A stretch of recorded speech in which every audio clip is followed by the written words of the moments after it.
Yeah, so I think that it's 7 soon.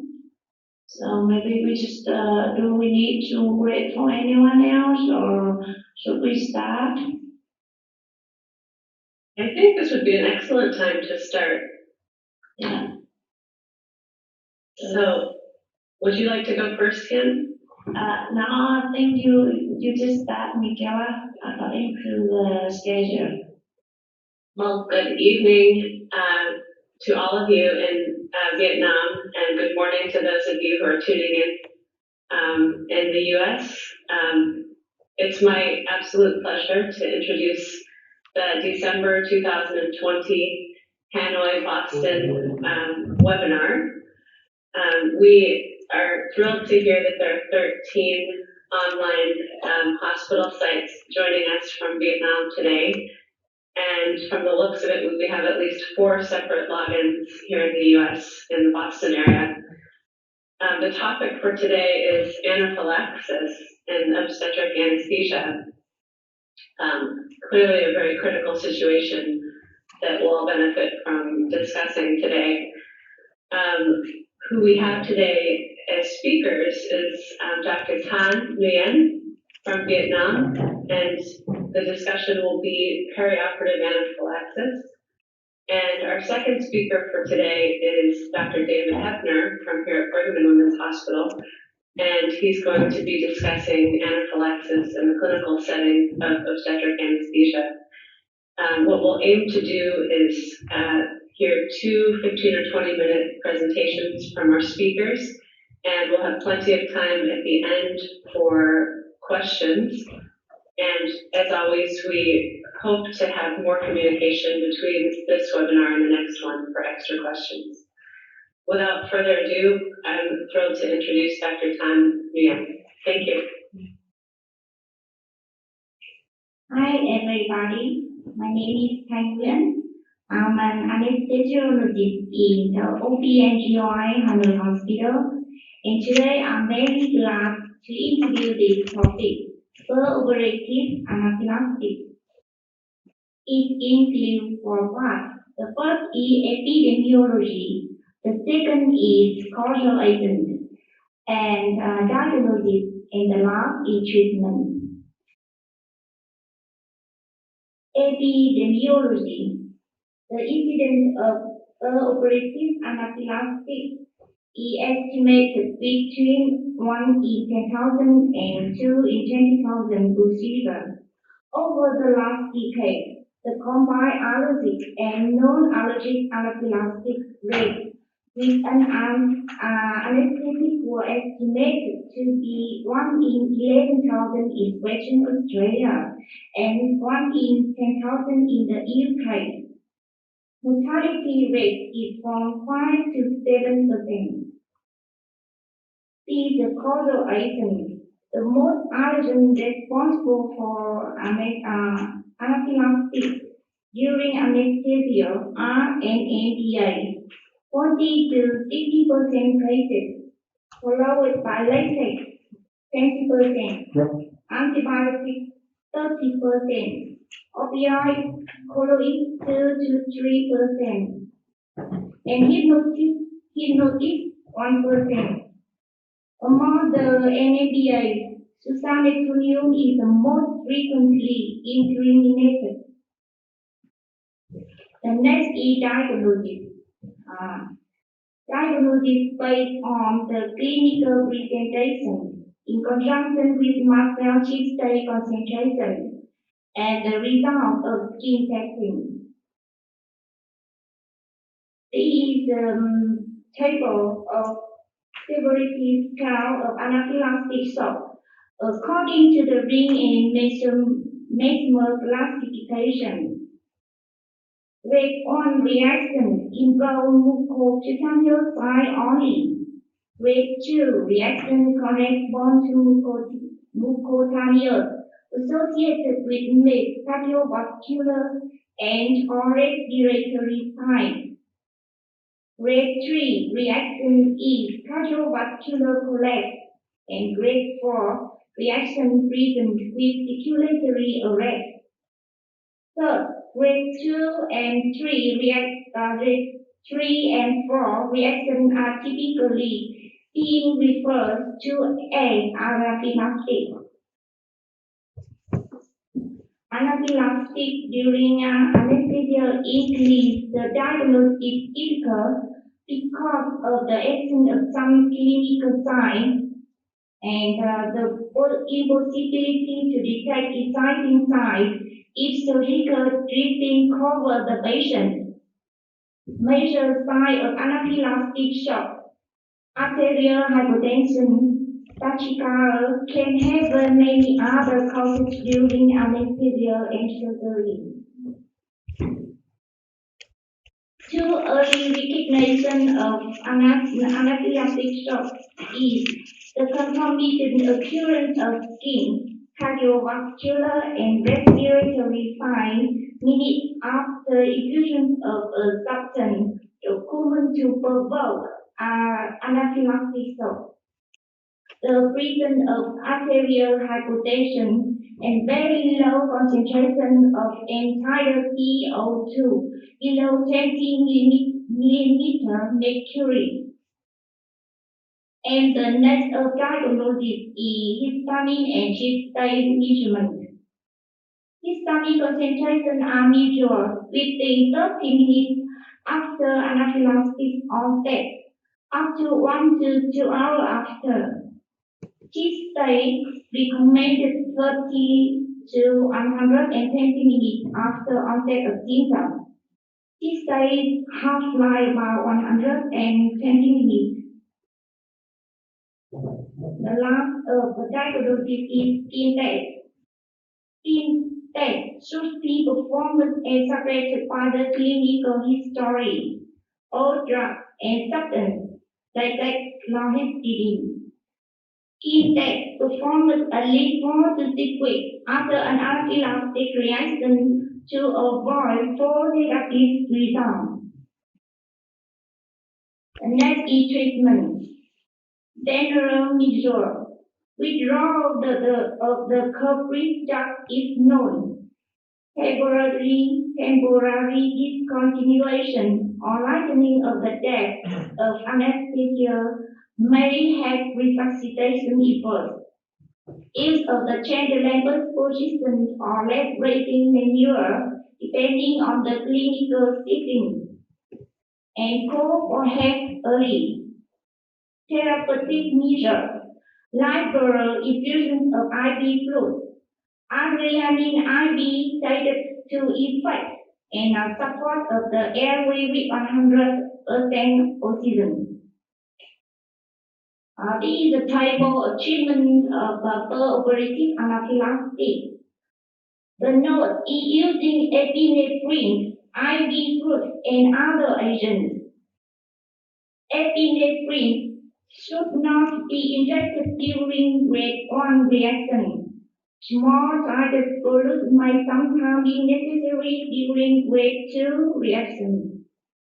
Sided IV bolus administration is required during grade 3 reaction, and grade 4 reaction require cardiopulmonary resuscitation and high dose of epinephrine. Epinephrine is the first-line therapy for per-operative anaphylactic management.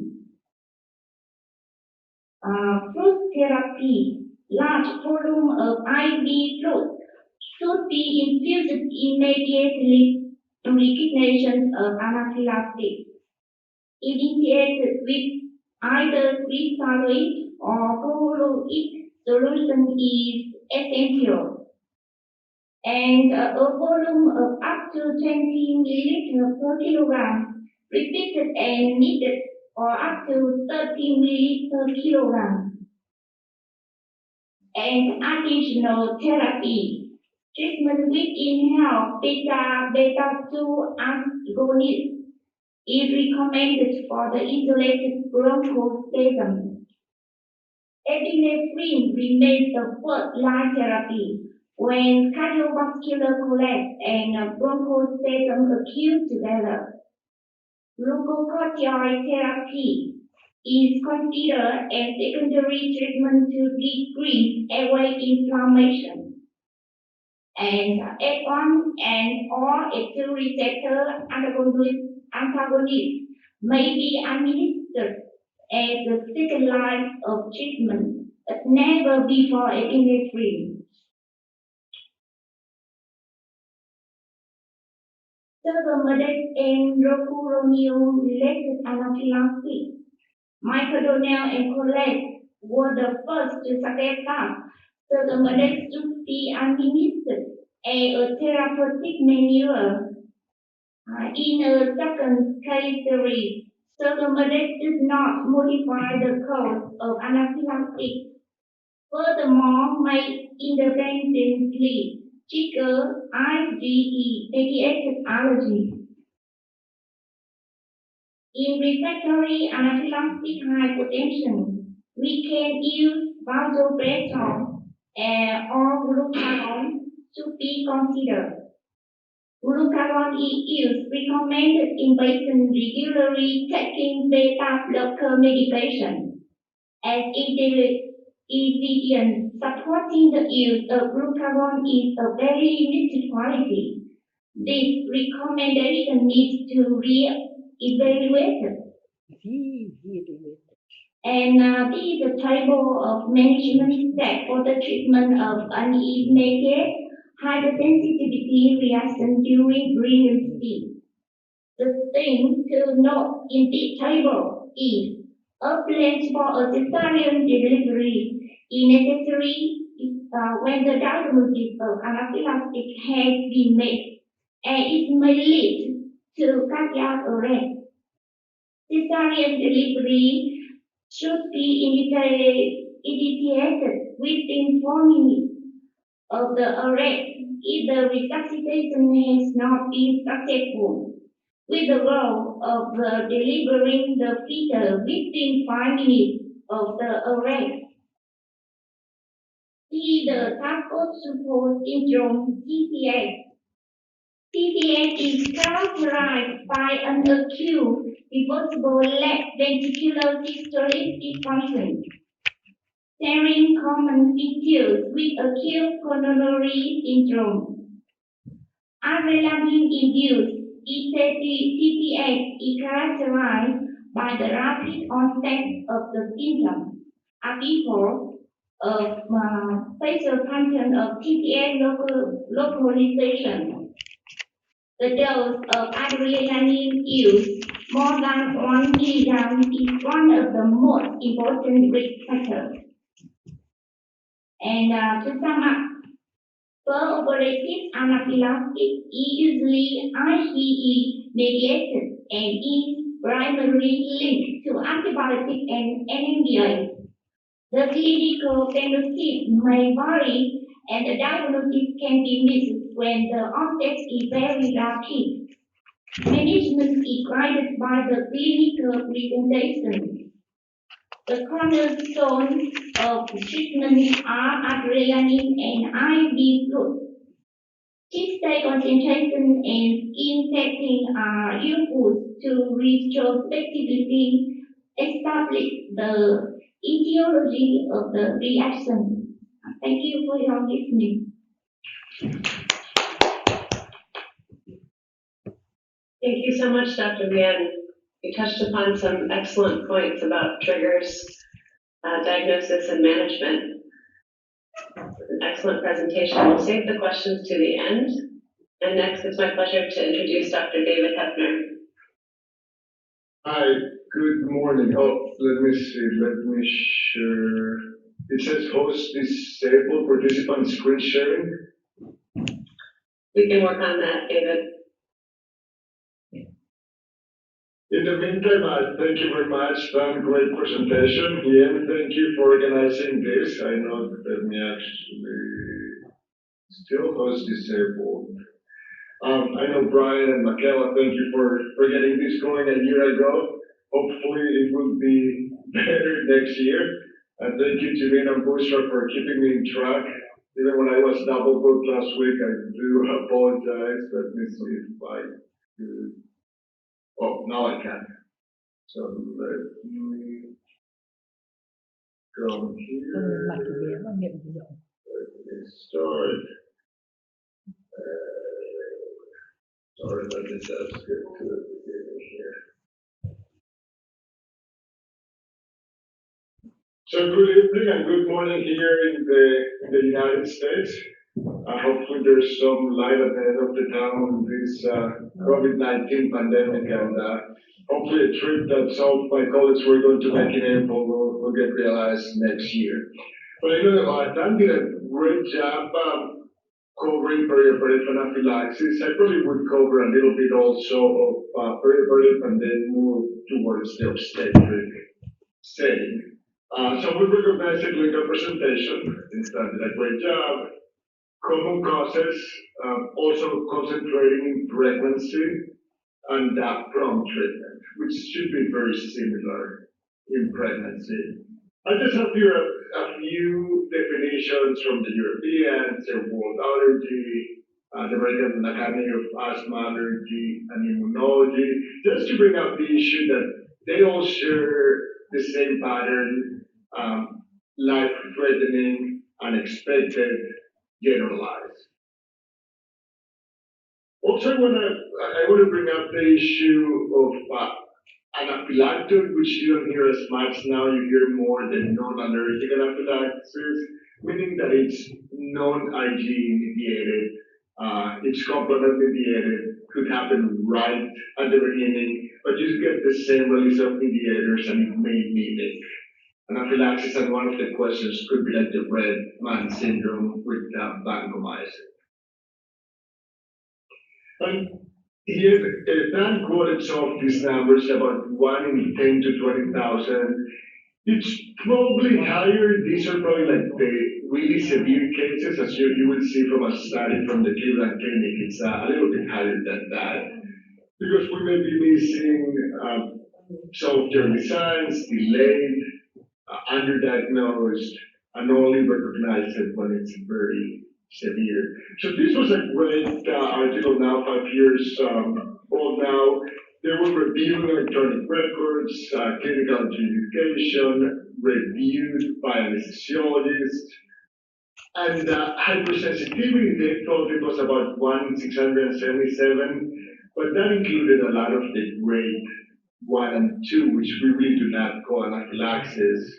If you look at grades 3 to 5, it was about 1 in 4,500. And as you could see from their table, the vast majority of cases, about 84%, were grades 1 to 2, just cutaneous, which you may not recognize, some mild hypertension, which you may attribute to the spinal. By the time you get to severe bronchospasm, cardiovascular collapse, cardiac or respiratory arrest, or death, that's about 15%, which is about 1 in 4,500. So we already discussed cardiovascular and pulmonary.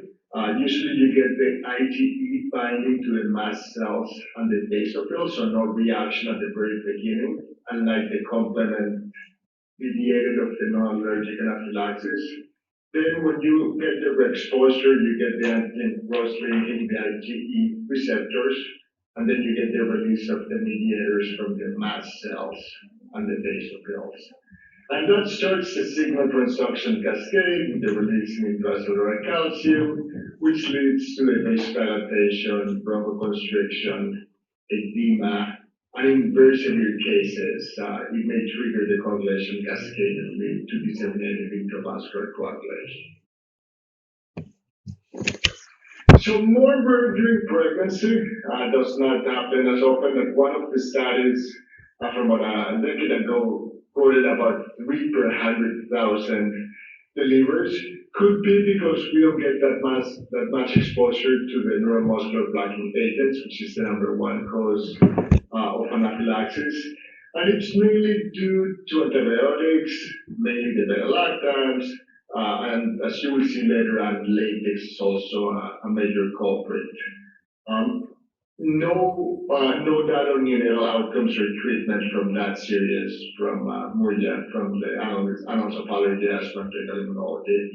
About 1 in 89 days from anaphylaxis over a 10-year period in Florida, so they identified 89 cases, only one of those was a grade 5 reaction. And the confidential inquiries of the United Kingdom, the one I reviewed about a decade ago, had 5 days over a 3-year period.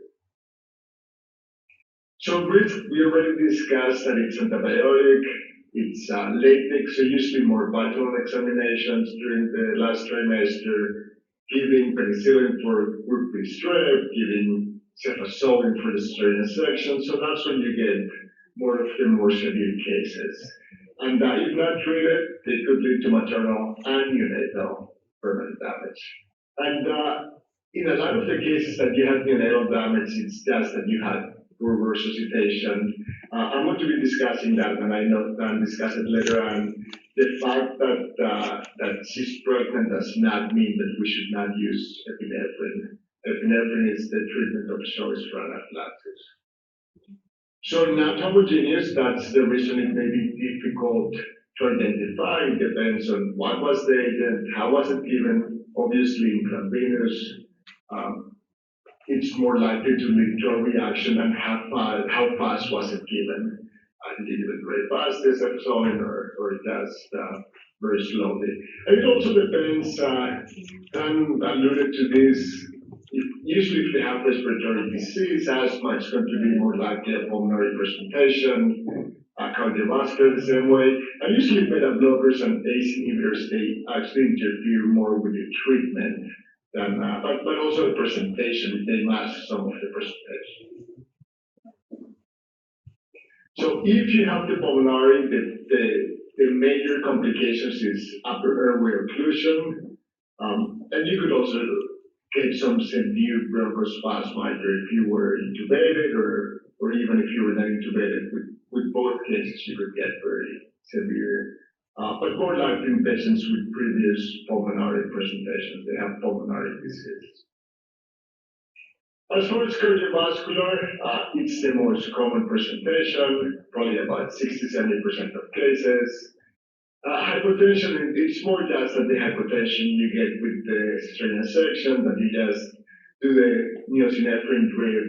It's refractory to that. It stays in the 50 to 60 systolic, and that's when you have to go to the low doses of epinephrine.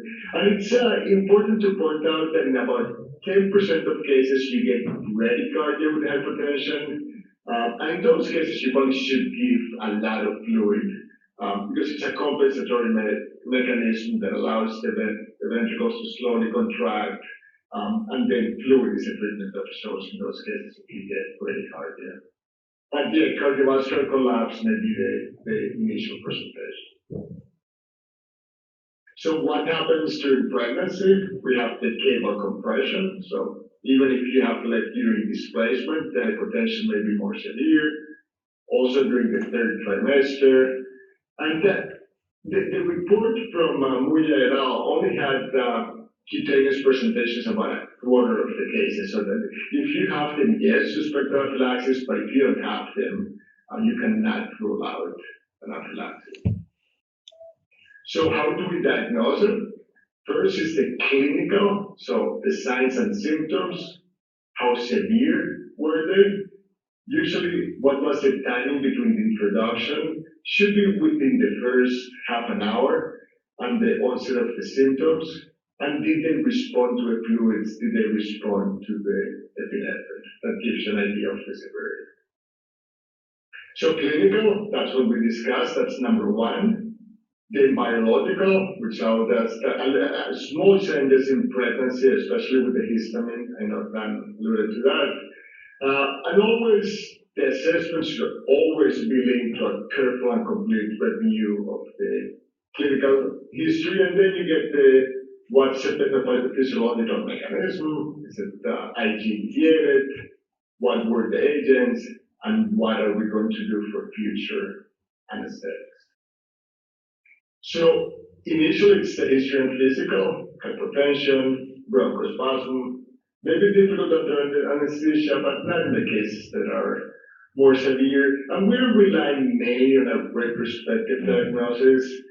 This is not what you want to do at the very beginning. At the very beginning, you want to concentrate in treatment, but eventually you do want to draw at least 3 days.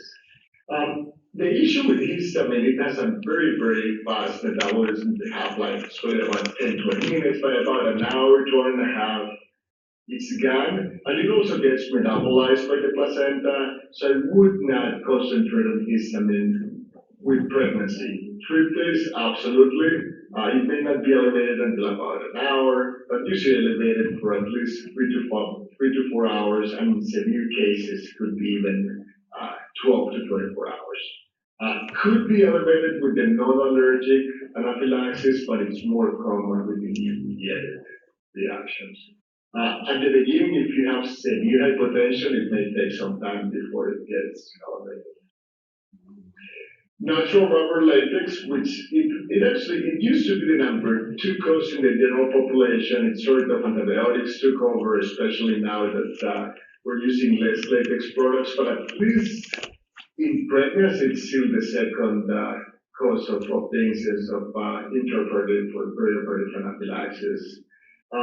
And more, like here in the US, I think we're using less and less and less, like no latex gloves. So in the 90s, with the blood and fluid precautions, they had increased protein content, and it was also of a different variety. So usually it was unrecognized. You could do a RAS test, you could also do the skin prick test. So just to demonstrate that it's not just the atopic individuals, us as healthcare workers, people having a lot of surgical procedures, the cross-reactivity with some of the fruits or food allergy, they share the common epitopes. But there was this study from Italian study from Dreschi et al. And this was not looking at anaphylaxis per se, but it was looking at sensitization. Did they have more IgEs? And what they found out is if they had cohorts of pregnant and non-pregnant women, it was about a 3-fold desensitization. Does that mean that it's going to lead to anaphylaxis? Not necessarily, but if they proceed at the same rate, desensitized patients to develop anaphylaxis, it's going to be 3-fold difference between pregnant and non-pregnant. And OBGYN procedures account for about 50% of cases of perioperative anaphylaxis. So if in doubt, think about latex in pregnancy. And the mucous membranes are very highly absorptive, so vaginal examinations during the cesarean section. Also more common, not just in pregnancy, but if they have asthma or atopy, it's going to be faster onset, probably within half an hour of the introduction of the latex. And tend to be a little bit more pulmonary, bronchospasm angioedema, but you could also get hypotension. So antibiotics, which is the most common cause of anaphylaxis in pregnancy, as I mentioned, for group B streptococcal infection, we also use cefazolin 2 grams for the vast majority unless they have an allergy of the cesarean sections. And most of the reactions are due to penicillin and cephalosporin. It's actually good because usually we're thinking about what antibiotic to use. It's often quoted as 8 to 10% between the penicillin and the cephalosporin, but it usually depends on the cephalosporin generation. Actually, ANSEP does not share the side structure, so it's very unusual to have a reaction between cefazolin and penicillin. Actually, talking about it, I think I'm going to get them for grand rounds here next month, and we had a section for the pre-op clinic in which the allergies are coming to us because of this issue. It looks as if 90% of the times that penicillin is listed in EPIC, that's our electronic medical record, it's wrong. It's leading to the wrong treatment, to more side effects, more expensive. So there's a push, a very big push here in the hospital to be sure that the patients are adequately labeled as penicillin allergic or not. If you're allergic to any medication, To penicillin, you're more likely to be allergic to any other medication. As I mentioned at the beginning, some of the early generations had trace amount of penicillin. Depends on the size and structure, which is not really common with between penicillin and cephalosporin. And even the other ones that they shared, it's probably less than 1%. So this is usually, and this is actually what the allergists are pushing very hard to us in the pre-op clinic and also to us in the anesthesia community when they talk to us.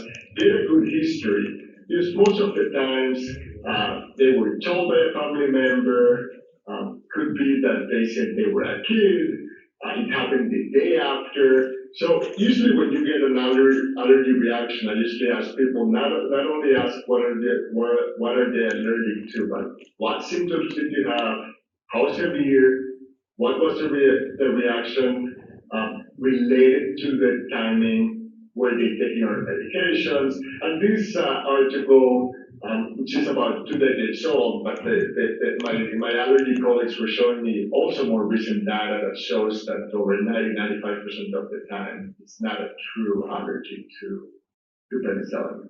So usually, what I like to do, factor in a few things that, not just in pregnancy, but in general, that are some more common misconceptions about allergy. One is pre-medicating allergic patients, absolutely no data. At the very beginning, we're missing a lot of the early reactions. If you pre-medicate, you're going to miss them even more severe treatment. It is not the first line of treatment, so no data to pre-medicate anyone with a prior allergic reaction. Opioid and benzodiazepine, almost unheard of. Opioid is usually side effects of the histamine, such as morphine and methadone. The benzodiazepine is usually dissolvent. Local anesthetic, if you're going to have it, it's more with the esters because of the paraminobenzoic acid. Even then, most of the reactions are going to be type 4 cell-mediated, not a type 1 reaction, and almost unheard of with an amide. And as far as even if you're truly allergic, if it's to an amide, you could take an ester. If it's an ester, you could take an amide. There's really no cross-reactivity between amides and esters. Also, can you use someone here? We're using much more chlorhexidine, which that's a different story because that's also a common cause of an allergic reaction. But if for some reason you're using povidone and people used to say, oh, you're allergic to shellfish, you can't have it, that's a myth. One is a loose complex of the iodine surfactant, that's a povidone. Iodinated contrast is covalently bound iodine, and the shellfish is in the muscle protein, in the tropomyosin, it's not on the surface. So 3 completely different things. Fine to use povidone iodine, so I'm allergic to iodinated contrast or shellfish. Propofol comes a lot. I get monthly, every month or 2 months, a question about it. And it's completely safe, propofol allergy. The concern is that, yes, it's 1.2% lecithin, but it's highly purified EGOC. Actually, the MMR vaccine has also another component, and it's not contraindicated in people that are allergic to eggs. As far as it also has sodium, but it's completely safe in people that are peanut allergic, the propofol and the egg allergy. Also the albumin and egg allergy, absolutely no cross-reactivity because different between the albumin and the human serum albumin. Finally, or the last two, protamine and fish allergy. Protamine comes from salmon sperm, but no cross-reactivity between the fish allergy and protamine. And the last two completely very specific to pregnancy. And I know that was one of the questions that Ian had. Avoid allergy to pregnancy. We do it here all the time. First trimester, you just have to be sure that you use the adequate concentrations and that you have rescue treatment. But Mariana Castells, which is a colleague I have collaborated for 2 decades now, would do allergy testing in pregnancy. And the other one is avoid epinephrine. People are concerned, same story that people were concerned with phenylephrine. Oh, it's causing some urinary contraction, not enough blood flow to the fetus. Yes, maybe a little bit of constriction, but the other necessary treatment, it's mandatory. And a lot of the cases of neonatal injury were because people were avoiding epinephrine. This is courtesy of Bill Kamen, and nobody's perfect. If you didn't know of those things, hopefully at least a couple were new to you. So just to finalize, and that's something that Van also covered very well, it's the ABCs. Early use of epinephrine is the treatment of choice. I think I'll have the same table that she had. You just have to start with very, very small doses. At grade 1, you probably don't need anything. Grade 2, you may need like about 10 to 20 mics. By the time that you go to grade 3, you may need the 1 to 200, and obviously grade 4 is cardiac arrest and you treat it as such. By the turn element position, fluid resuscitation, that is absolutely right. If you get cardiac arrest, you need to start the resuscitate, be sure you have left urine displacement, but you want to start the cesarean section by 4 minutes and delivery by 5 minutes, not just specific to anaphylaxis, but that's cardiac arrest in pregnancy in general. These are here the Brigham and Women's. These are, we have the 1 in 1,000, that's a vial, or the 1 in 10,000. So you just have to know your concentration. If you use the vial, you're giving like a full milligram. If you give it per cc, the 1 to 10,000, it's only 100 mics per cc.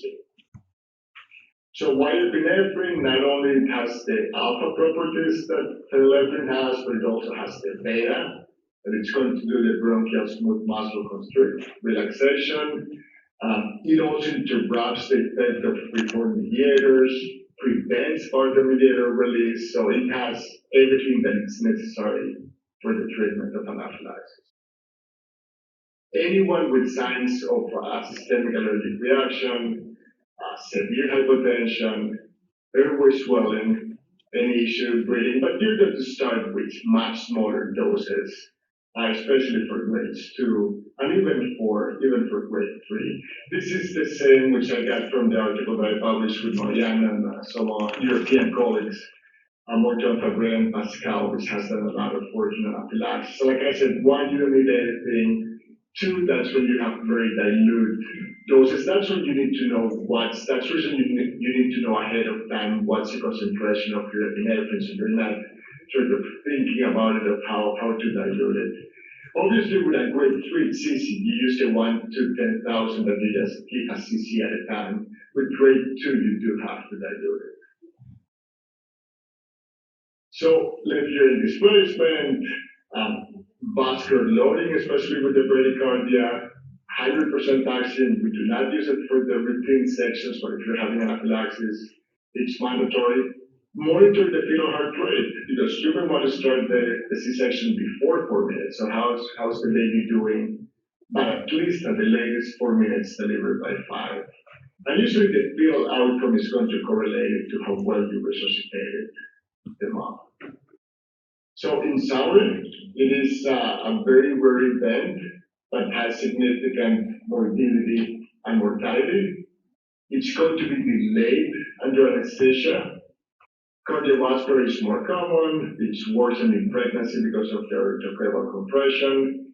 In pregnancy, antibiotic is number 1. Latex is number 2. As Stan mentioned, in the general population is neuromuscular blocking agents, but we don't use that many in pregnancy. Very minimal cross-reactivity between penicillin and cephalosporin. So yes, antibiotics are the most common one, but that doesn't mean we have to avoid penicillin if they tell you for good breath, strep if they tell you they're allergic, get a good history. Same story for cesarean section, get a good history, and it's fine to use cephalosporins. We do realizing that they are the most common cause in pregnancy.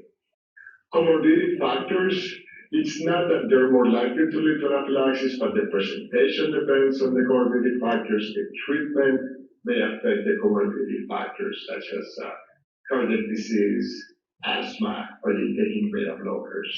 And in those cases, you may want to use glucagon for the treatment if you're taking beta blockers. Prevention is the most important thing, so you need to get a good history, review the chart, epinephrine as far as treatment. Neonatal morbidity and mortality is significant, but usually correlated with the maternal resuscitation. And if epinephrine doesn't work, obviously you could try arginine vasopressin using the simulator, so you actually get to recognize the early signs and symptoms of anaphylaxis. So thank you very much, and I'll take it goes back to Michaela, and we'll get to the Q&A period. So it's all yours, Michaela.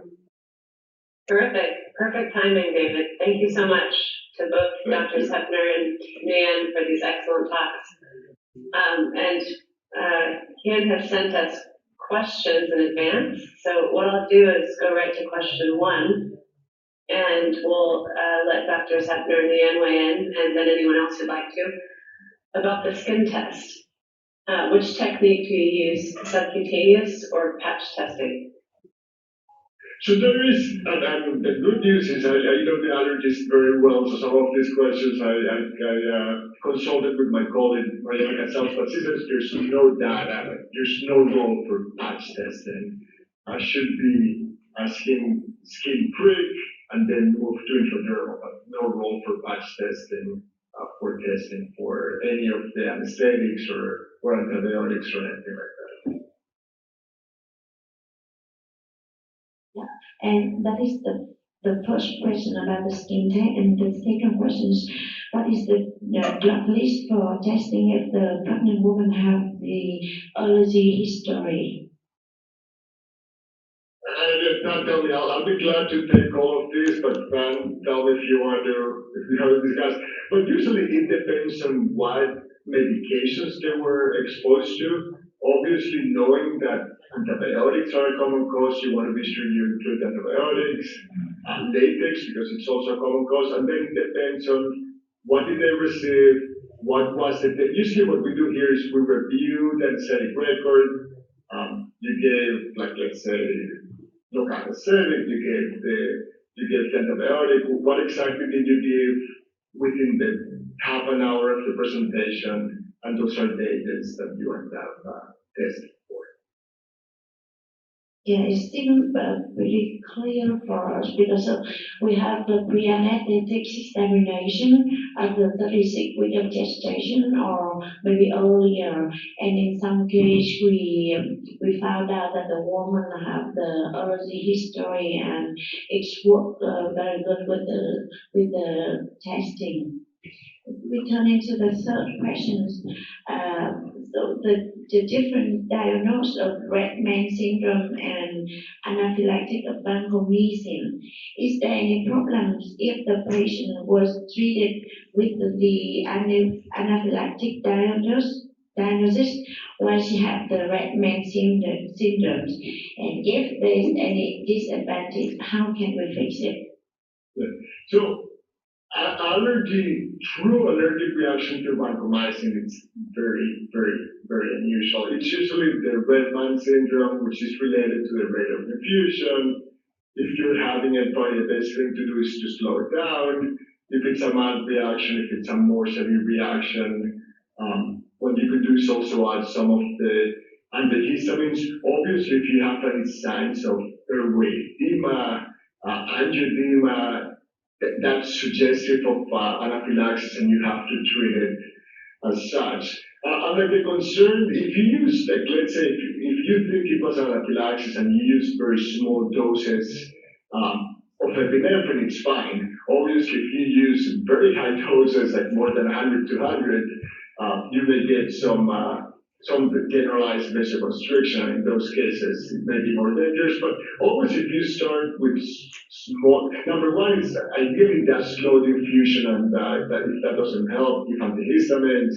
If that doesn't help, give very small doses of epinephrine, as long as you start with small doses, but very unusual for red man syndrome. But even if you start with very small doses, should be fine. Yeah, because we would like to ask that question because last week we have the patient that reacted with the vancomycin. At the beginning, we wouldn't know that our nurse injected pretty fast, so we diagnosed that is the anaphylactic. But later on, we found out that the patient had the redness and all good. Yeah, so thank you very much for that one.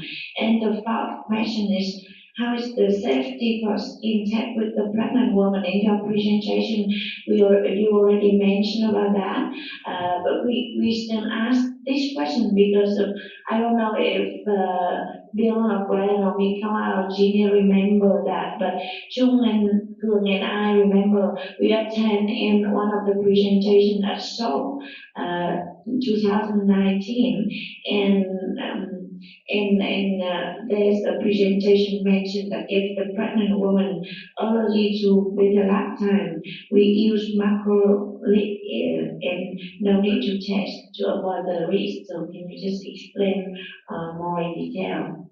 No, so we do, and this goes back for at least 2 decades that we test here. It's done by experts, it's not done by us, the anesthesiologists. They have rescue medications available. Usually the concern is, oh, are they going to have a miscarriage or are they going to go into preterm labor? But as long as you do it in a controlled environment, start with very, very small doses, which is done by the allergists and titrate up. It's completely safe. And as I mentioned, the allergists are extremely concerned with the use of the real antibiotics, which may not have good coverage, also may have more side effects. There's some good data that it's actually leading to more complications. So they were about 10 years ago, now they're pushing even harder to label the true allergic patients as such. So yeah, no, it's here we do it at any point during the pregnancy, and for the reasons I just mentioned. Yeah, yeah, I think I am pretty satisfied with all of these answers. And here's the last schedule answer. So how is the value of skin test in predictions of anaphylactic shock, the sensitivity and the specificity? And basically what my colleague Dorothy said is if you had a reaction to the agent and it comes back positive, it's 100% sensitive and specific. If you're sort of testing everything, it may be it's much lower, 70 to 80%, but if you're really just doing it to the agent, to one of the agents, and it comes back positive, it's 100% specific and sensitive. So thank you very much, David, for all of the answer. So now our Professor King here, he may have one question for you. Yes, I have two questions for you. First, after induction of anesthesia, we use many drugs, fentanyl, propofol, rocuronol, for example, and the patient have collapse.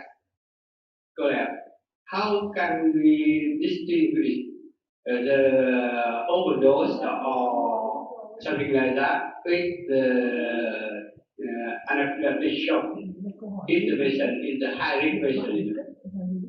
So they're going to be like, if it is, and there's just an article I reviewed for the British Journal of Anesthesia, and it depends on were they resistant to the pressures, were they resistant to the epinephrine.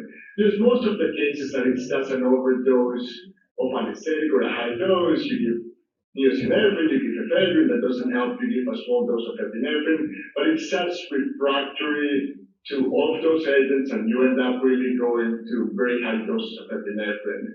So that's how you would know that it's more likely to be anaphylaxis than just a high dose of of the propofol.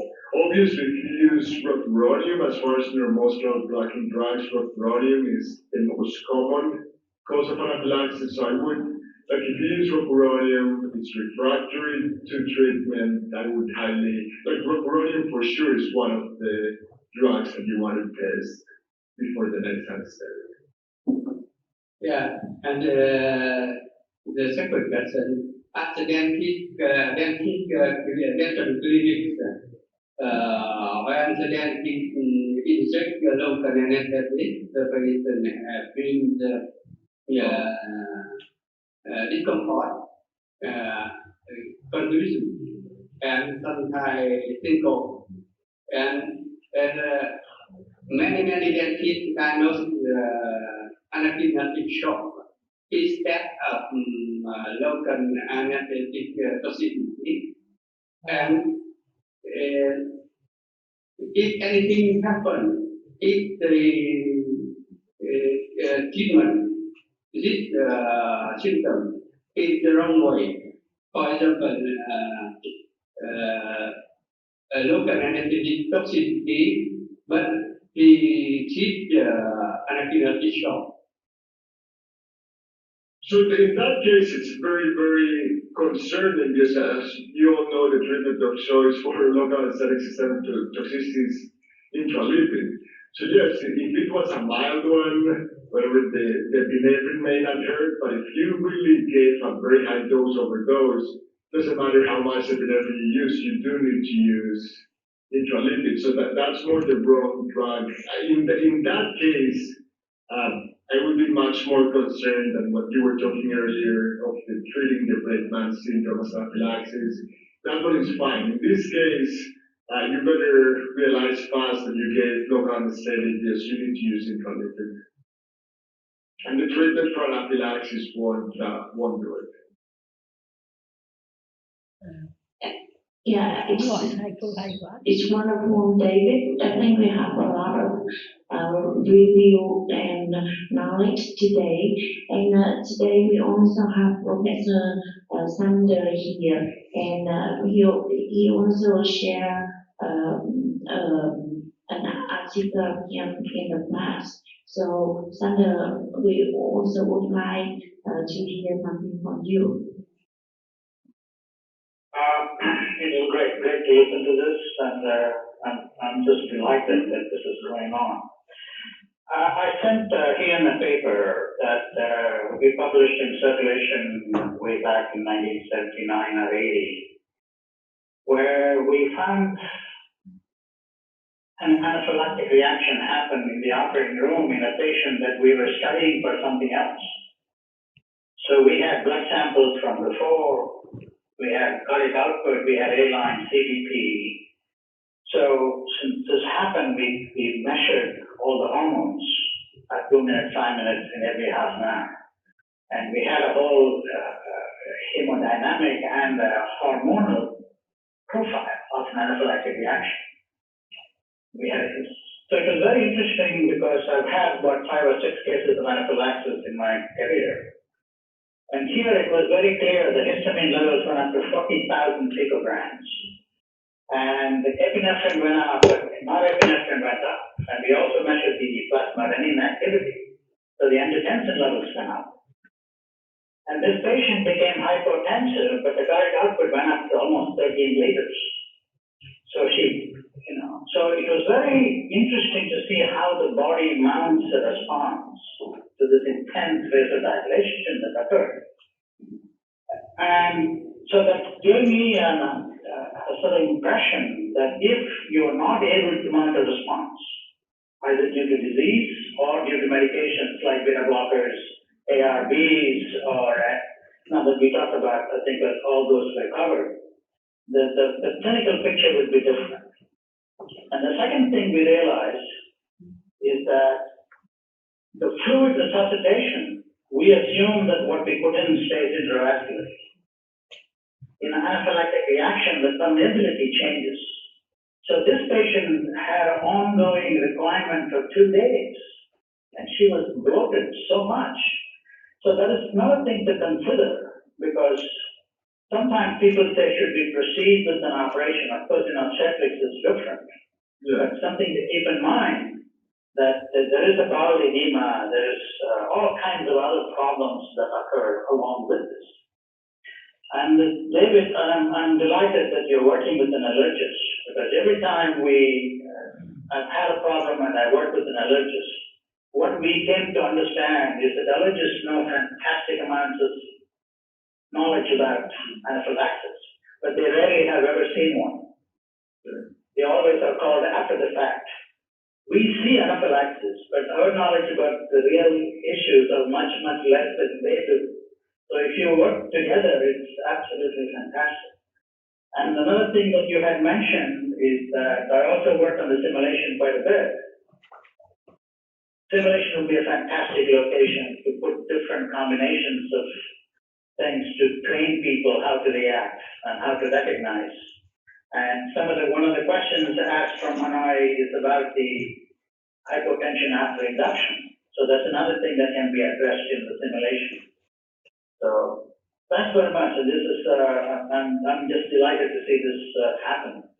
No, I wholeheartedly agree. Like, you need, like, if you suspect anaphylaxis, you need like 30 to 50 mLs per kilo. You need like very, very high doses of fluid. And I agree that the requirements may take a long time. In the very, very severe cases, you could also go into PIC.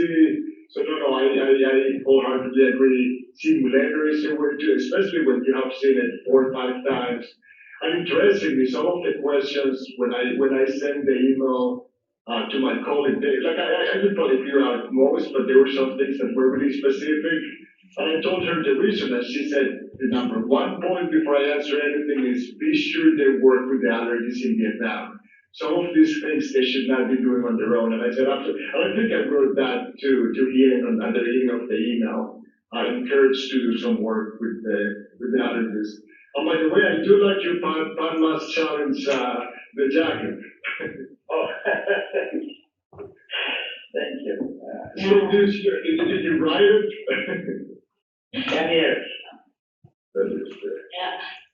Thank you so much, Sander and David, for the case and the discussion.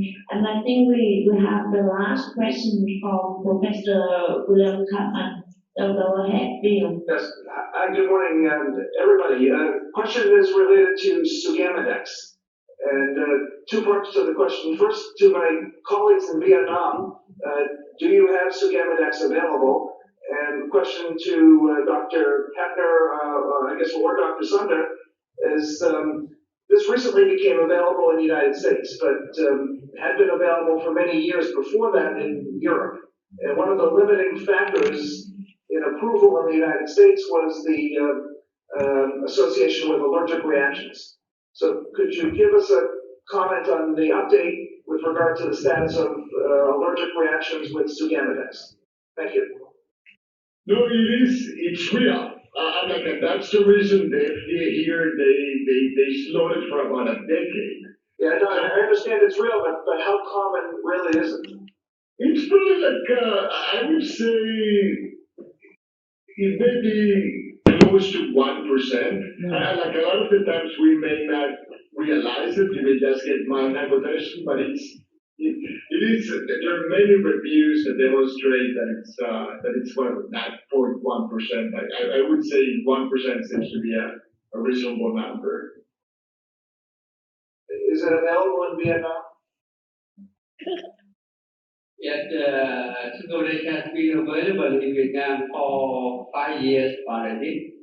So some application of Sugamidex are been reimbursed by insurance company, and for other patients, the patient have managed to pay the discharge. You hear me? Yes, I do. Yes. Yeah, thank you. Thank you very much for really nice discussion, and I think we just have 1 minute left for our webinars today. And first of all, I would like to say thanks to all of you to contribute these webinars during 2020. This is the hard year for all of us when COVID-19 happened and we become so upset that we cannot see each other in person. But it is wonderful to see all of you online like this. And we would like to extend our sincere thanks to all of the other hospitals in Vietnam already together with our hospital to make this become very wonderful forum for anesthesiologists. And before I leave the word to Michaela for conclusions, Merry Christmas and Happy New Year to all of you in the States. And hopefully the COVID-19 situation in the state gonna get better soon. Thank you very much. Well, thank you. I think this format worked beautifully. This is, like in the last 2 months, I did lectures in Korea, Barcelona, but it was just lecture. The interaction, it worked. Whatever. I see people 5 floors above me and in different places in Vietnam. Even after COVID, this is a great format to continue. I agree. Thank you so much to our speakers today, Drs. VIjourdN and Hepner. It's just an absolute pleasure to be able to continue doing these webinars with you, Yan. And I would like to really thank Dr. Yan Vu and Drs. Bushra Taha and Jamin Kim for coordinating this effort ongoing. It's a wonderful thing for all of us to participate in. We have so many great memories from our trip to Vietnam, and we anticipate another trip there as soon as we can. Please stay in touch with us, and thank you again to everyone for joining us this morning and this evening. Yeah, thank you so much. And I want to send you the plan for 2021 soon. And according to our agreement for this webinar, we do it every 2 months. So to see you online on February. Thank you very much. And Happy holiday. Boston. Bye. Bye. Thank you again. Bye.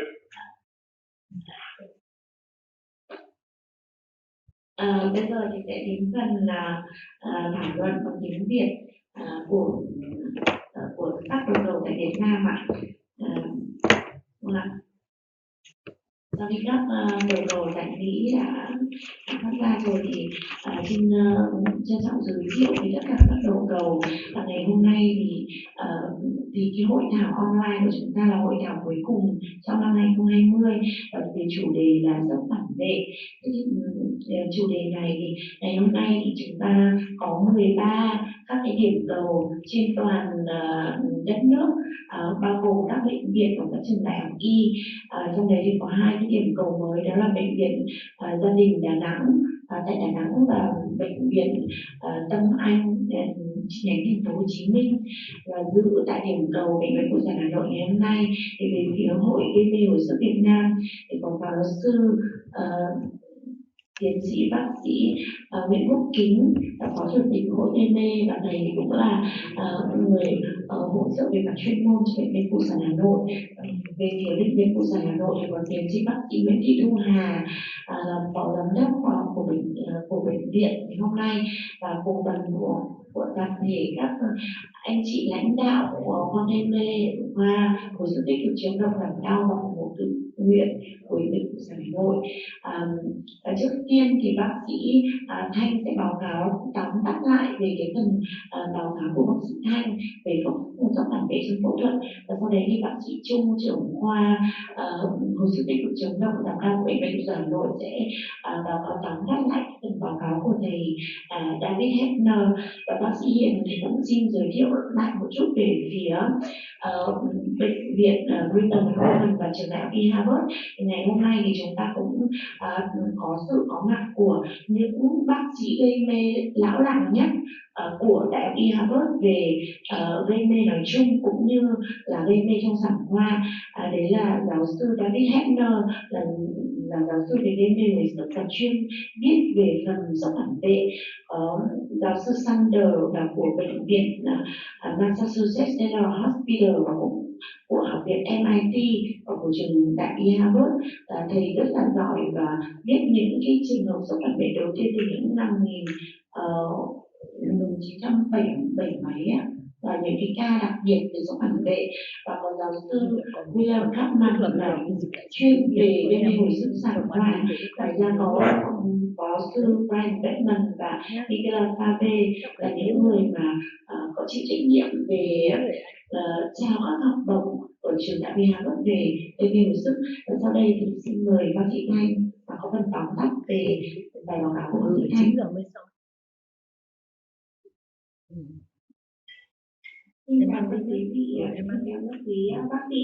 Sau đây em xin trình bày lại tóm tắt bài báo cáo sốc phản vệ trong phẫu thuật. Các phần chính đó là dịch tễ học, các nguyên nhân, phần chẩn đoán và điều trị. Dịch tễ học thì tỷ lệ của sốc phản vệ trong phẫu thuật thường gặp đó là từ 1 trong 10.000 người đến 2 trong 20.000 người của chương trình phẫu thuật. Và khoảng những cái thập kỷ trước thì việc tỷ lệ mà kết hợp giữa phản vệ và không phản vệ, sốc cũng không phản vệ, tỷ lệ gặp trong gây mê là ước tính là khoảng là 1 trong 11.000 người gặp ở Western Australia, và cái tỷ lệ mà tử vong thì gặp từ 5 đến 7%. Đây là các nguyên nhân hay gặp theo nghiên cứu từ tháng 1 năm 1997 đến tháng 12 năm 2004. Các nguyên nhân thường gặp chính trong phẫu thuật đó là thuốc giãn cơ NMDA, tỷ lệ gặp thường là từ 40 đến 60 ca bệnh. Tiếp theo đó là latex hay là mủ cao su tự nhiên 20%, opioid và colloid hoặc là thuốc an thần hypnotic. Opioid chiếm khoảng 2 đến 3% trong tổng số và hypnotic là 1%. Trong đó trong cái dòng thuốc giãn cơ thì thường gặp nhất đó là acetylcholine là gặp tỷ lệ cao nhất ạ. Trong phần chẩn đoán thì chúng ta dựa trên thứ nhất đó là triệu chứng lâm sàng, thứ hai là nồng độ tryptase và các histamine, và cuối cùng là kết quả test ngoài ra. Về phần chẩn đoán và biểu hiện lâm sàng dựa vào bảng của Ring and Nestay chia làm 4 độ. Độ thứ nhất đó là các về triệu chứng của ngoài da.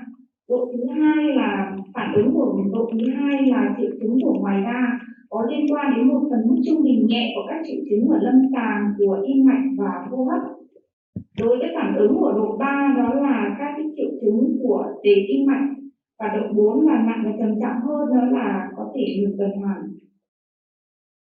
Đối với biểu hiện lâm sàng của sốc phản vệ khi trong quá trình gây mê thì khó chẩn đoán hơn, vì triệu chứng lâm sàng này xuất hiện không đầy đủ và khó có thể xác định với các triệu chứng khi bệnh nhân gây mê đã được che phủ bằng các cái toan phẫu thuật. Và các triệu chứng chính của sốc phản vệ như là hạ huyết áp động mạch hay là mạch nhanh thì cũng có thể do nhiều nguyên nhân khác gây ra trong quá trình gây mê. Và để nhận biết sớm sốc phản vệ thì nó có thể xảy ra đồng thời các dấu hiệu ở da, nhưng mà các dấu hiệu ở da này thì xảy ra nó không khẳng định. Về triệu chứng của tuần hoàn và hô hấp thì xuất hiện vài phút sau khi tiêm chất khởi phát, nghĩa là chất gây nguyên nhân gây sốc phản. Hạ huyết áp động mạch và hạ nồng độ FeNO2 thấp dưới 20% là dưới 20 mm thủy ngân là một trong những dấu hiệu để nhận biết của sốc phản vệ. Đối với đo nồng độ histamine và tryptase thì nồng độ histamine được đo trong vòng 30 phút sau khi khởi phát là sốc và có thể kéo dài từ 1 đến 2 giờ sau. Đối với tryptase, các khuyến cáo đo trong vòng 60 đến 120 phút sau khi khởi phát các triệu chứng thì thời gian T1/2 của tryptase là khoảng 120 phút. Đối với phần test ngoài da thì được thực hiện theo yêu cầu khi mà bệnh nhân là có cái kết hợp với tiền sử bệnh tật và tất cả các cái loại thuốc và các cái chất như là latex hoặc chlorhexidine. Test ngoài da thì được thực hiện ít nhất từ tuần thứ 4 đến tuần thứ 6 sau khi phản ứng phản vệ để tránh cái kết quả là âm tính giả. Sang phần tiếp theo đó là đầu điều trị. Phần điều trị gồm các cái bước chung, đó là các cái biện pháp chung như loại bỏ thuốc nguyên nhân nếu mà chúng ta biết ạ, ngừng tạm thời hoặc giảm độ sâu của thuốc mê để có thể giúp ích cho hồi sức, sử dụng tư thế Chandler hoặc là thao tác nâng cao chân và tùy thuộc vào tình trạng lâm sàng của bệnh nhân ạ. Và chúng ta phải gọi giúp đỡ càng sớm càng tốt. Các biện pháp thì điều trị tiếp theo đó là truyền dịch adrenaline tĩnh mạch được chuyển độ và có hiệu lực. Trong bài này em nhấn mạnh là adrenaline là một cái biện pháp đầu tiên để điều trị sốc phản vệ, và cuối cùng là hỗ trợ đường thở với oxy 100%. Đây là bảng nói về điều trị của sốc phản vệ của tác giả David Hepner, thầy vừa nói đấy. Thì điều chú ý trong cái bảng này đó là sử dụng có thuốc epinephrine lượng dịch sử dụng là lượng dịch lớn và các cái thuốc điều trị khác. Đây là liều điều trị đối epinephrine. Epinephrine là liệu pháp đầu tay để kiểm soát sốc phản vệ trong phẫu thuật. Trong giai đoạn 1, phản ứng 1, grade 1 thì epinephrine không cần thiết. Đối với giai đoạn 2, độ 2 thì là có thể sử dụng liều nhỏ bolus từ 10 đến 20 microgram. Đối với độ 3, phản ứng độ 3 thì chúng ta có thể dùng chuẩn độ liều epinephrine, và đến giai đoạn 4, phản ứng 4 và có hồi sức tim phổi để dùng liều cao là 1 mg bolus, và có thể nhắc lại mỗi từ 3 đến 5 phút. Trong phần liệu pháp dịch truyền, sử dụng thể tích lượng lớn dịch truyền được truyền ngay lập tức khi phát hiện ra sốc phản vệ. Bắt đầu bằng dịch tinh thể hoặc dịch keo là chủ yếu, và thể tích lên đến là 20 ml trên kg cơ thể, và có thể hạ lại nếu cần thiết, hoặc là thể tích có thể cao hơn là 30 ml trên kg cơ thể. Trong phần điều trị, các cái phương pháp bổ sung đó là điều trị bằng thuốc chủ bệnh beta-2 thẳng hít, còn được khuyến cáo đối với các trường hợp co thắt phế quản. Vẫn nhấn mạnh lại là epinephrine vẫn là liệu pháp đầu tay khi bệnh nhân có trĩ tim mạch và co thắt phế quản cùng xảy ra. Bên cạnh đó thì có cái liệu pháp glucocorticoid là phương pháp điều trị để bổ sung giảm cái viêm ở đường thở. Đối với cái thuốc kháng cụ thể H1 và H2 thì có thể được sử dụng, nhưng dòng điều trị là phương pháp thứ hai nhưng không bao giờ được sử dụng trước epinephrine. Đối với trường hợp sử dụng sốc phản vệ liên quan đến sugammadex và rocuronium thì tác giả Michael Donnell và cộng sự là những người đầu tiên đã đề xuất sử dụng sugammadex như là một liệu pháp điều trị. Tuy nhiên thì trong một loạt các trường hợp nghiên cứu tiếp theo thì các tác giả khác thì cho rằng là sugammadex thì không làm thay đổi quá trình của sốc phản vệ, mà hơn nữa thì nó có thể kích ứng cái trung gian ECM và gây phản ứng hơn ạ. Trong trường hợp hạ huyết áp có kiểm soát trong sốc phản vệ, chúng ta có thể dùng các thuốc kết hợp như là thuốc co mạch vasoprestor hoặc glucagon.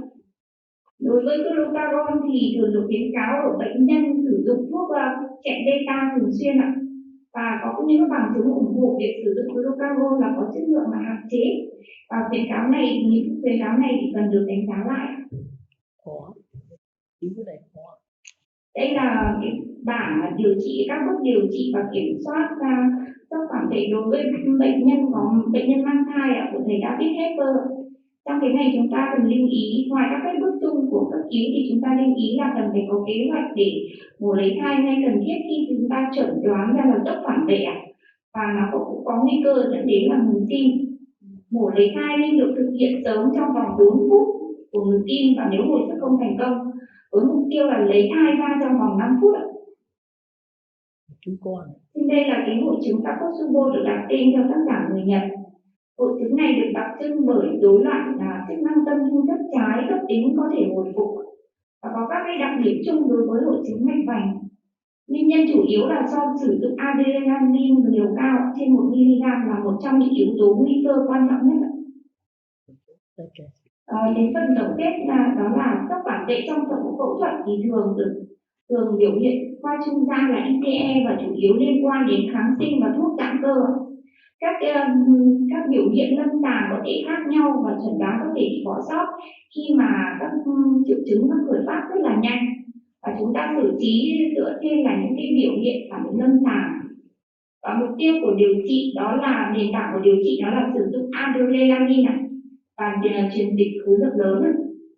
Đối với nồng độ chích stay và test ngoài da thì rất hữu ích để có thể thiết lập lại tìm ra được nguyên nhân của phản ứng ạ. Cảm ơn chị Thanh cũng chia sẻ với các đầu cầu là trước cái bài báo cáo này thì bác sĩ Thanh cũng đã chuẩn bị bài và được thầy sửa cũng như bổ sung các cái kiến thức cập nhật, và thầy thì cũng rất là tận tình và đã trong vòng 2 tháng thì cũng có 3 lần để cho bác sĩ Thanh diễn tập, và qua đấy thì vừa nói vừa học được kiến thức và vừa học được về ngoại ngữ và tiếng Anh. Tiếp theo đây thì xin học mời bác sĩ Nguyễn Thị Thanh sẽ tóm tắt về cái phần báo cáo của thầy David Hepner.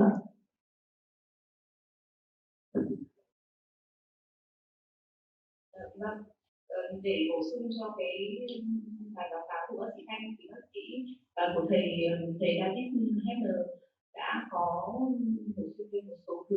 Thứ nhất là về cái định nghĩa của sốt phản vệ, thì sốt phản vệ là một cái tình trạng có vẫn toàn thân hoặc là toàn bộ hệ thống mà gây ra một cái tình trạng là ảnh hưởng đến đe dọa đến tính mạng của bệnh nhân. Và sốc phản vệ thì theo cơ chế bệnh sinh thì sẽ chia ra làm 2 loại. Một là cái loại sốc phản vệ có dị ứng và sốc phản vệ không dị ứng. Cái sốc phản vệ có dị ứng là có thông qua bổ thể IgE, thông qua kháng thể IgE sẽ kết hợp với các tế bào mastocyt và basophil để giải phóng, từ đó giải phóng các chất trung gian hóa học và gây ra triệu chứng. Thế còn một loại nữa đấy là sốc phản vệ mà không có tình trạng dị ứng, đấy là không thông qua kháng thể IgE, tức là kháng nguyên có thể vào xâm nhập trực tiếp vào và sẽ kết hợp với các tế bào mastocyt và basophil để gây ra triệu chứng. Thì thầy nhấn mạnh cái cơ chế bệnh sinh là 2 loại, mà cái điển hình đấy là cái không dị ứng đấy là cái vancomycin ạ. Về cái sốc phản vệ ở trong phòng mổ thì cái tỷ lệ mắc cũng giống như bác sĩ Thanh đưa ra, đấy là 1 trên 100.000 đến 1 trên 200.000, và tỷ lệ gây ra tử vong là từ 5 đến 10%. Cái tình trạng sốc phản vệ thì nó sẽ không đồng nhất ở tất cả các trường hợp, mà nó sẽ phụ thuộc vào một số cái yếu tố, đấy là cái tác nhân kích hoạt, đường dùng, tỷ lệ thuốc và phụ thuộc vào cái mức độ mẫn cảm của từng bệnh nhân. Ngoài ra nó còn phụ thuộc vào cái tình trạng bệnh lý nền của mỗi một người bệnh, ví dụ như là bệnh tim mạch này, bệnh hô hấp này, hoặc là bệnh nhân có cái tình trạng đang sử dụng thuốc, ví dụ như thuốc chèn beta chẳng hạn, thì tất cả những cái đấy nó sẽ làm nặng lên tình trạng của bệnh. Thế ngoài ra thì thầy cũng bổ sung thêm về cái phần sốc phản vệ ở trên bệnh nhân, trên những phụ nữ có thai. Thì sốc phản vệ ở phụ nữ có thai thì được gọi là hiếm gặp, chỉ khoảng 2,7 ca trên 100.000 ca truyền đại thôi. Như vậy là tỷ lệ cũng rất là thấp. Thế và sốc phản vệ thì có ở phụ nữ có thai thì có nguy cơ gặp nhiều hơn ở trong 3 tháng cuối của thai kỳ, và được được cho là do mình có cái khả năng sử dụng nhiều thuốc hơn. Thế và cái nguyên nhân sốc phản vệ ở những người phụ nữ có thai thì nó không giống như là trong trường hợp gây mê của mình, mà nó sẽ gặp chủ yếu đấy là sốc phản vệ do latex, do mũ cao su hoặc là kháng sinh, mà trong đấy thì chủ yếu là nhóm beta-lactam, penicillin và cephalosporin, đặc biệt là cephalosporin thế hệ đầu. Về nguyên nhân là như vậy. Ngoài ra thì về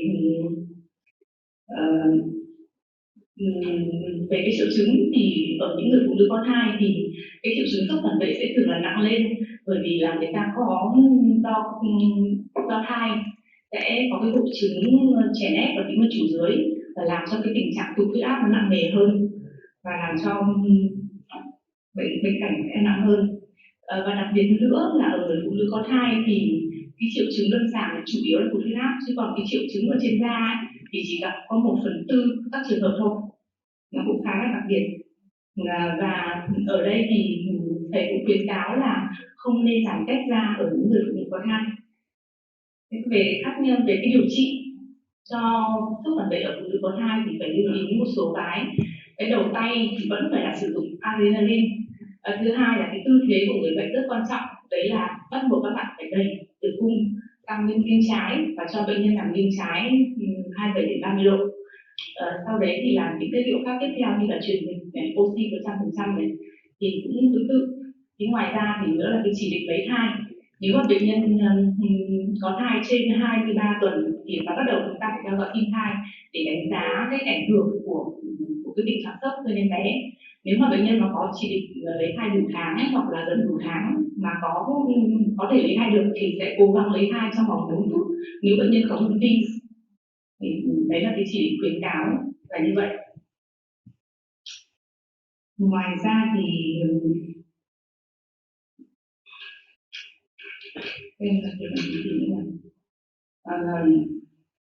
một cái nữa đấy là thầy cũng nhấn mạnh là cái tình trạng tỷ lệ bệnh tật mà gây ra trên em bé thì nó sẽ liên quan rất là chặt chẽ với cái tình trạng hồi sinh tim phổi cho người bệnh. Thế cho nên là muốn em bé có tiên lượng tốt thì có nghĩa là ta đồng nghĩa là phải hồi sinh cho mẹ thật tốt. Đấy là một số cái lưu ý về sốc phản vệ trong gây mê và sốc phản vệ trong người phụ nữ có thai mà thầy Hepner đã cung cấp cho chúng ta. Cái phần bàn luận thì xin.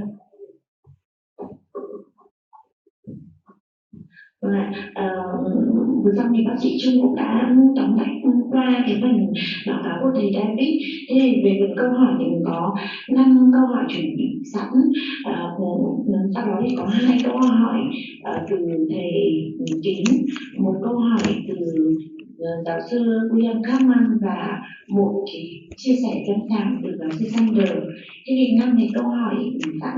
Đấy là câu hỏi thứ nhất là về cái test da thì cái kỹ thuật nào mà chúng ta sử dụng để test da đối với phụ nữ có thai. Thế thì tức là mình sẽ sử dụng là test dưới da hay là dùng test app.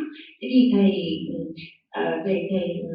David có trả lời rằng là thực ra thì ở đây thì các thầy sẽ dùng cái test này, tức là trick và cái test trong da để cho những cái trường hợp mà phản ứng mà chúng ta gọi ICL gọi là tế bào mass, tức là các cái tác chậm. Còn các cái thử nghiệm các cái test về dán nhé, các cái app thì không có cái giá trị nhiều trong cái sự dự báo đối với dị ứng cái thuốc mê.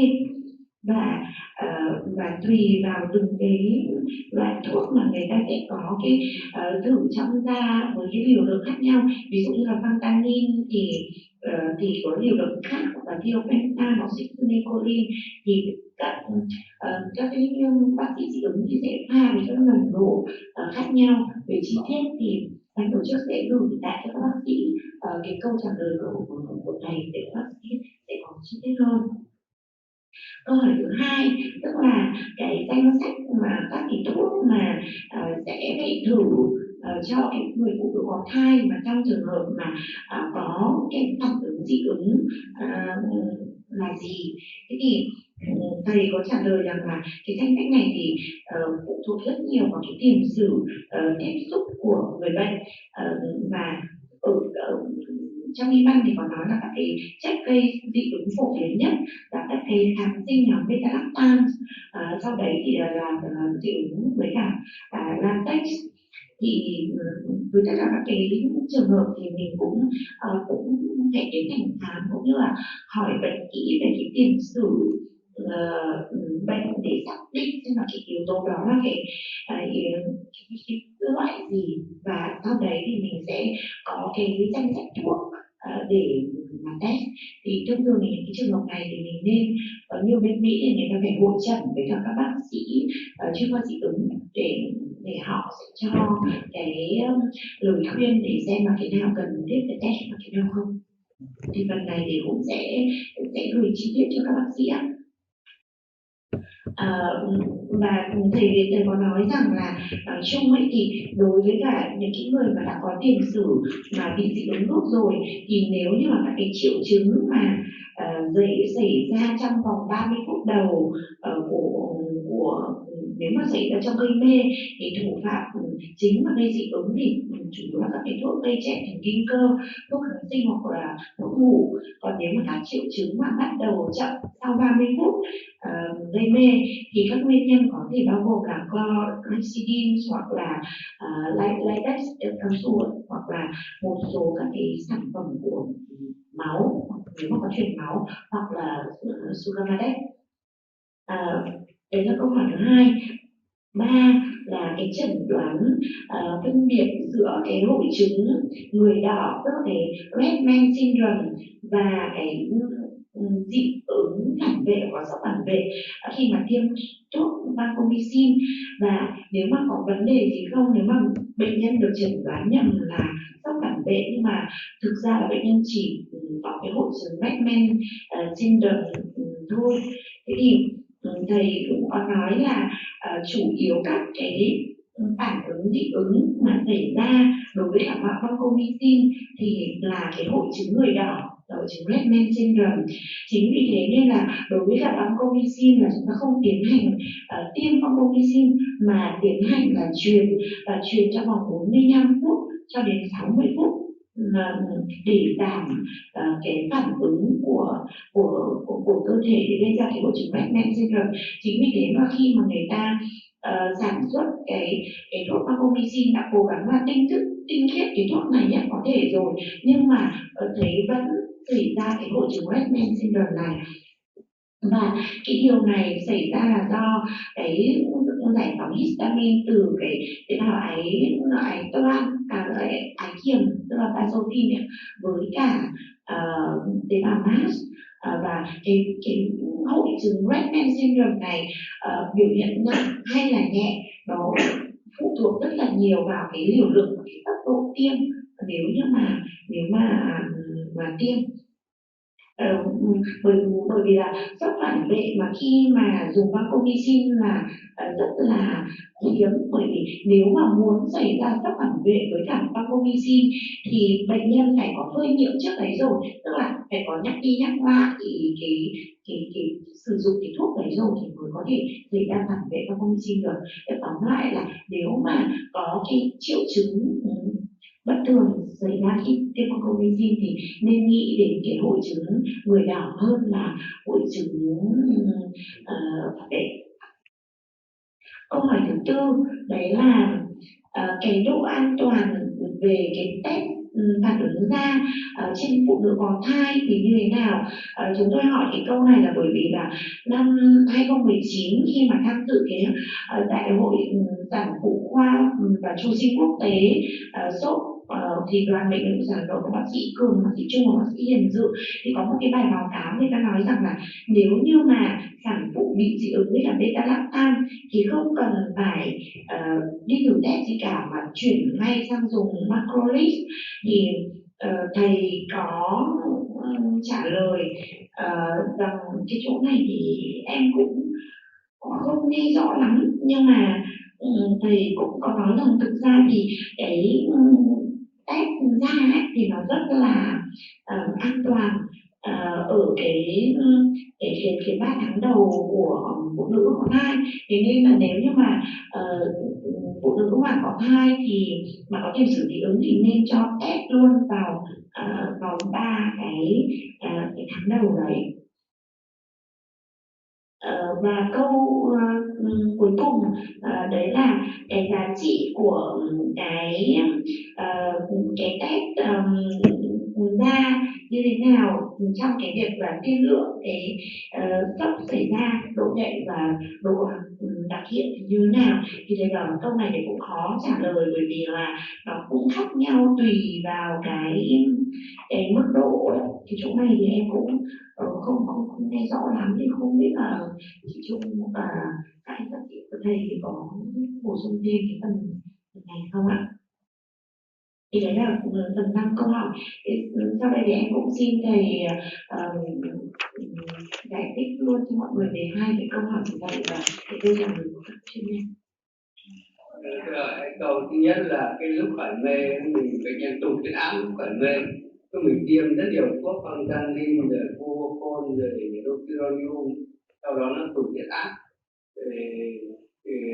thì nhiều khi là không biết là do mà bệnh nhân có nguy cơ cao thì không biết là cái đấy là do quá liều thuốc nó đáp ứng thế hay là do nó sốc phản vệ.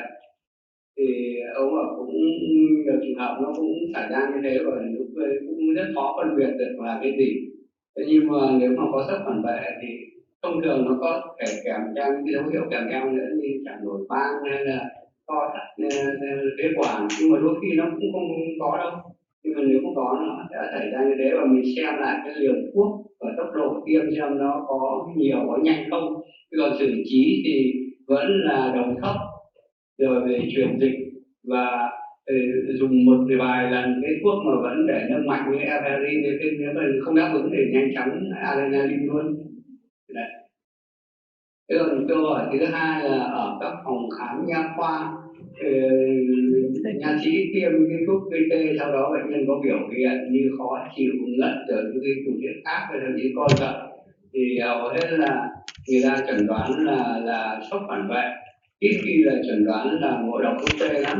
Thì xử trí mà thực ra là ngộ độc thuốc tê thì xử trí sai cách đi, cái ngộ độc thuốc tê mà xử trí theo sốc phản vệ thì nó có sao không? Ông bảo cái đấy là cũng con ngại đấy, ông bảo cũng ngại, tại vì cái sốc phản vệ chủ yếu là dựa vào adrenaline, còn cái ngộ độc thuốc tê là phải lipid và adrenaline chỉ nhiều thấp thôi.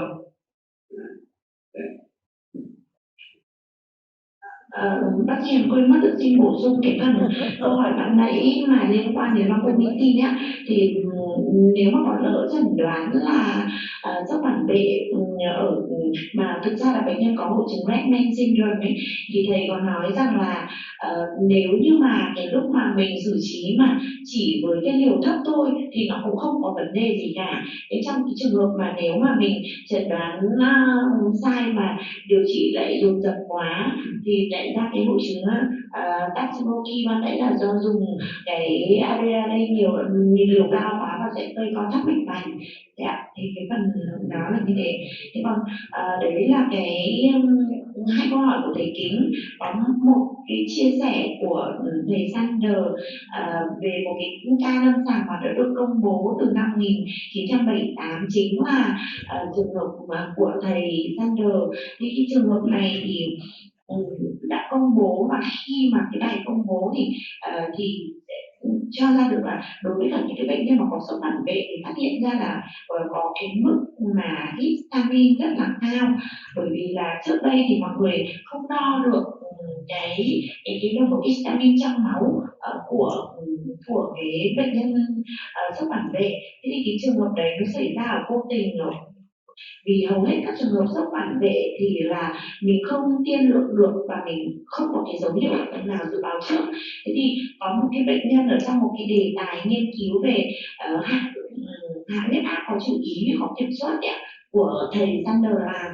Thế thì đang vì là trong đề tài nghiên cứu nên bệnh nhân ấy đã có sẵn đường truyền tĩnh mạch trung tâm rồi đo tất cả mọi thứ. Thế thì khi mà bắt đầu mổ cho bệnh nhân thì bệnh nhân xảy ra sốc phản vệ và lúc đó thì có tất cả cái phương tiện để đo đạc, và nhờ cái trường hợp vô tình đó thì cũng đã phát hiện ra được những cái ngưỡng về histamine rồi epinephrine, non-epinephrine rồi angiotensin, tất cả những cái đó là tự tăng. Và đặc biệt là đối với các bệnh nhân mà ở cái case report đó thì cái lượng của các cái chất mà nó tăng lên là tận trong 2 ngày sau khi mà xảy ra phản vệ đó.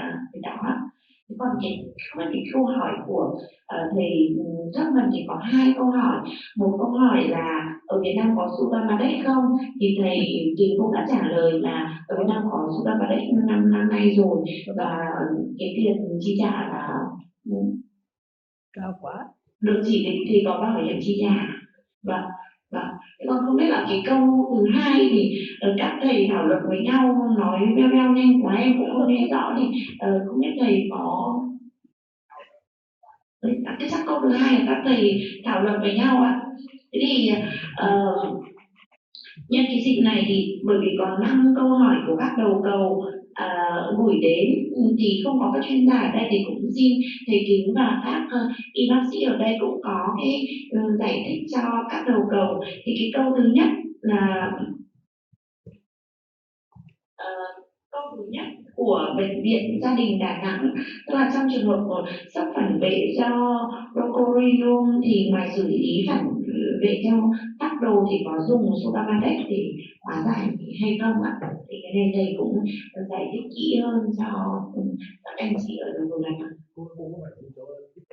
Có cái câu hỏi trước cũng có cái báo cáo, tức là báo cáo là thôi vì sốc phản vệ trong đó người ta dùng Sudamadex thì nó phát sốc tốt, nhưng cũng có cái thông báo gần đây là cái tỷ lệ dị ứng vì sốc phản vệ do Sudamadex gây ra là cũng khá hay gặp, chứ không phải cũng có mà. Thế và cái bài giảng của ông Hepner vừa nãy ông cũng nói là dùng Sudamadex cũng có hại, có khả năng dị ứng trong cái bài giảng hôm nay. Cái kia là giải giãn cơ, còn có hại trong sốc phản vệ. Vâng.